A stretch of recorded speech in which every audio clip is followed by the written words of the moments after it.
What's going on, guys? Billy here with Billy Schultz Music, bringing you the easiest guitar tutorials on YouTube. Today we're learning how to play Hellboy by Lil Peep. Before we jump into the video, hit that subscribe button if you haven't already, and make sure you click the little notification bell next to it, that way you never miss a new tutorial. Also, once you get done with the video, make sure you check the description below. I've left a free ebook there for you guys called Master the Guitar in 7 Days. It's just a little gift that I like to give to you guys for coming to the channel. It's great for all skill levels, so once you're done with the video, go get your free ebook, but for now, let's jump into it. This is how you play the song. Okay guys, this song isn't too difficult. You're starting in drop D tuning, which is standard tuning on the guitar, but then you're dropping your low E string down to a D note. It should be an octave lower than your D string. Now, I will have the tab for this song that I created myself in the description below, so if that helps you, definitely go check that out as well. You're starting out with your index finger on your first fret on your low D string, your ring finger on your third fret on your A string, and then your D string is just open.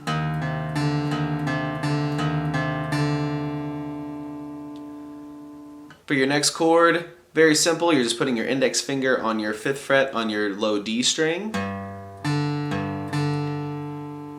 Then your final chord, also pretty simple, you're putting 10th fret on your low D string with your index finger, and then 12th fret on your high D string with your ring finger.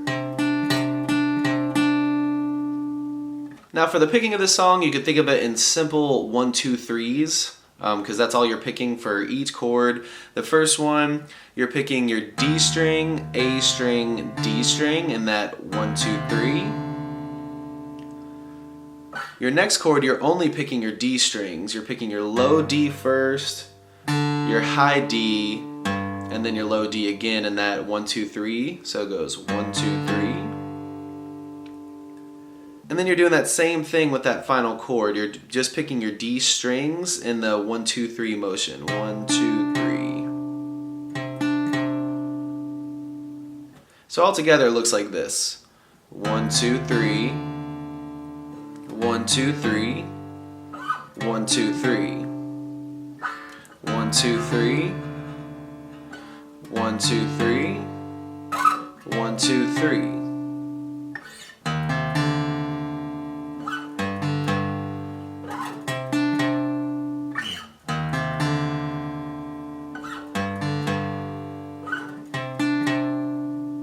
There you have it, guys. That's all there is to it. Don't forget to grab your free ebook in the description below, and also hit that subscribe button if you haven't already. If there's any comments or questions or concerns or any songs that you guys want me to teach you, leave that in the comment section below, and we'll see you guys in the next video.